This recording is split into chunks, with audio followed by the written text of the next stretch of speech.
Okay, so I have my Janome sewing machine here.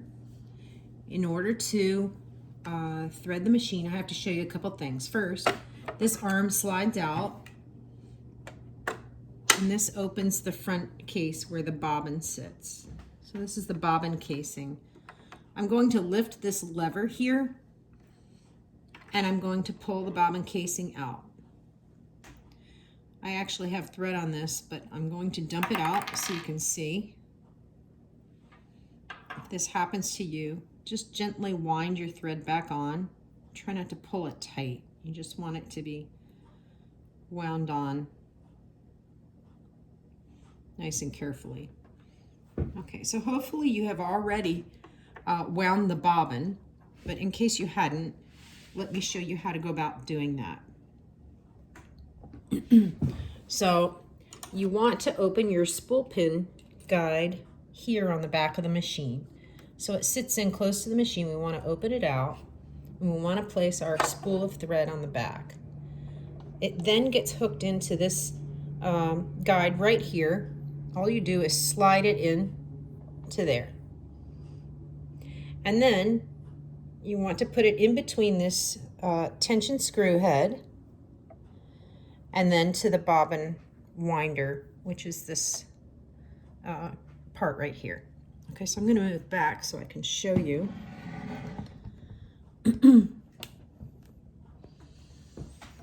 Okay, so I'm going to put my thread in between this tension screw right here, and then I'm going to put my bobbin on here. There's a little hole in the bobbin. You want to put your thread through the little hole, and you're going to hold it taut. You're going to hold it taut up at the top, push this over, and if I pop this hand crank wheel out, it will keep my needle from going up and down in the casing. So I'm going to press on the gas now, and of course I have it on backwards.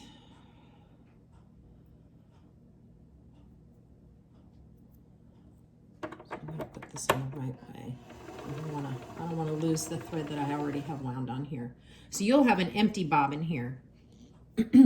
This string goes through the hole on the bobbin. You hold it tight, and it's going to wind up around your thread. When it's done winding, it's going to pop open, and that'll tell you it's done. You don't have to wind it all the way. Okay.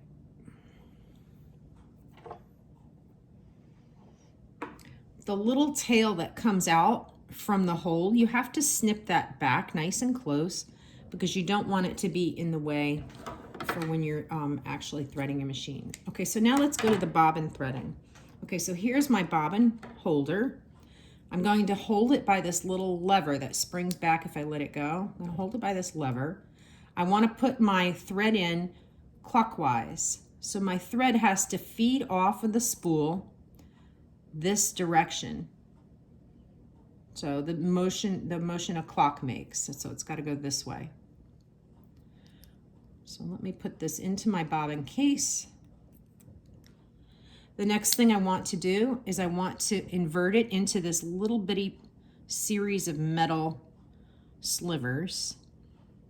And if I pull on it, it's going to come out this larger hole. Okay, so that's it for setting up my bobbin in the bobbin case. I'm going to pull this little lever back out. I'm going to set it into my case, but I want it to be so that the line lines up.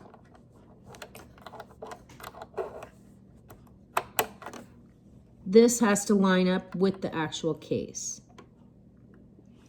So hopefully I showed that. Okay, I'm not going to close this up just yet because now I need to thread the top part of my machine. So I'm going to take this out and I'm going to start as though it's brand new. So I have the spool on the back. I'm going to take my thread and pass it through this top, just hook kind of a thread guide. I'm going to bring it all the way down on the right side of the green. I'm going to bring it all the way back up, and I need to hook it on what's called a take-up lever, but I can't see my take-up lever right now. So in order that I can see it, I'm going to turn my hand crank wheel the only way I can turn it. It can only turn toward me counterclockwise. So I do it in the motion of come on over. I can only turn it in the come on over direction.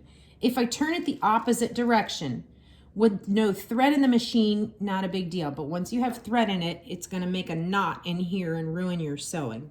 So we only want to turn it this direction. So I'm going to turn this until my needle reaches the highest position and I can see the take up lever hook. So let's see what that looks like. So this silver hook is what I'm trying to see. I'm going to thread it like a U-turn. So I want to go to the right of the hook.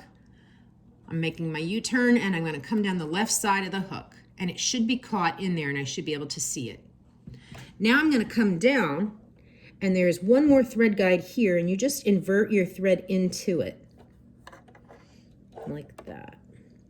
The last thing I have to do is I have to thread the needle front to back. So in order to do that,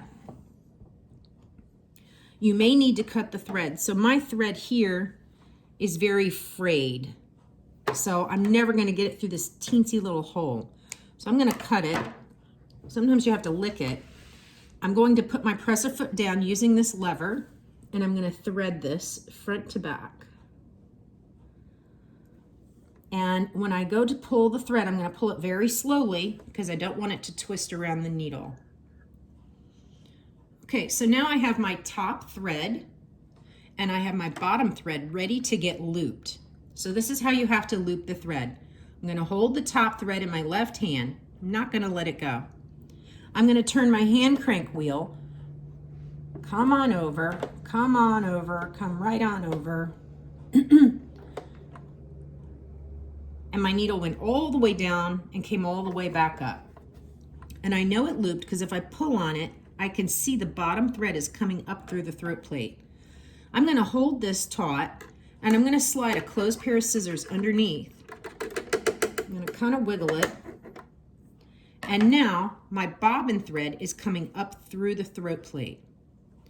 The last thing I need to do before I start sewing is I need to put my top thread in between this little slit on the presser foot.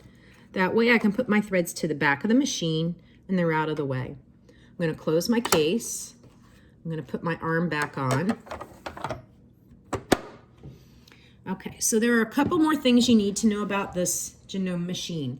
It actually sews very nicely, but anytime you want to change any of the stitches, you must make sure the needle is up. So if my needle is down in the machine, I cannot turn the dials, only when the machine is up.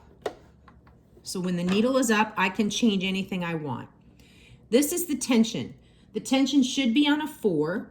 If you're sewing with thinner fabric, you're going to want to roll this to a 3. And you have to look at your stitching to see what that looks like. But I'm going to leave mine on a 4. This is your back stitch button. You have to push this guy down pretty hard in order for it to back stitch. I'm going to show you in just a minute what I mean. I have mine on a setting of B. So I see there's a tiny little indicator up here that lines up with the B. That seems to be a pretty good straight stitch. The stitch length is pretty, not too tight and not too loose. Okay, I'm just using this as a test fabric. I'm going to line this up in my throat plate. I want to use a 5/8 of an inch seam allowance. So if you look at the throat plate, there's markings on it. The 5/8 is right here. Some people actually put a piece of Scotch tape here or masking tape so they can see it always. You'll get used to it. And you won't need that. But you can do it if you like. So I'm going to line this up here. I have to put my presser foot down. If my machine fabric is going all over the place when I'm sewing, probably my presser foot isn't down. Now when I go to sew forward, I'm just going to gently press on the gas pedal. The slower you go, the more control you have. If I try to go really fast, it'll sew, but you're going to lose control of what you're sewing. In order to backstitch, you have to push this down, and you only backstitch 1 or 2 stitches. That's like tying a knot. So it would secure the stitch. I don't recommend backstitching until you've had a little bit of practice with the machine, because you're going to want to be able to pick out any mistakes. So I'm going to show you what that's going to look like in a second. Okay, so I want to stop now. So I want to pull the fabric out of the machine. I'm going to lift up my presser foot lever so that my presser foot's not touching, but it's kind of stuck. So in order to finish the rotation on the stitch, I have to use my hand crank lever, turn it toward me, and I'll just gently pull until it releases. Once it releases, I can then cut my thread. And I don't have my scissors, so I'm going to use my seam ripper. I'm going to cut my thread, and I'm going to send my thread back to the back of the machine. Okay, so now this is what I was talking about when you want to remove a stitch without picking too much. So I have a back stitch right here. I don't know if you can see it, but I was showing you for an example. So I'm not going to be able to just pull it on the back stitch. That one I'm going to have to actually pick out on its own, which doesn't want to pick. Almost got it. All right, so I'm going to have to work at that one a little bit. Okay, but if I did not back stitch, I can actually take my thread and pull it right out. So I pulled it right out of the fabric, and then I could start brand new and start over instead of throwing away my fabric. So this one that's stuck where I back stitched it, I have to pick a little more. So you can see that the back stitching is very effective at making a knot. I'm probably gonna have to get my glasses to do this one. Okay, so you're gonna keep it on the straight stitch. You wanna keep it on 4 unless your fabric is super thin. You need to make sure that you can lift your presser foot up using the lever. You need to make sure you can locate the take up lever. This is very important that you have your thread hooked on here.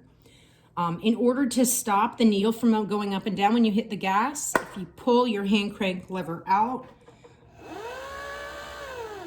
it'll make that sound. It won't do anything just yet unless I have my bobbin winder going, the bobbin will go. So you need to make sure you have your top thread in the machine and then your bobbin thread coming through the throat plate. If you have any questions, you're going to email me or Google Hangouts. Thanks.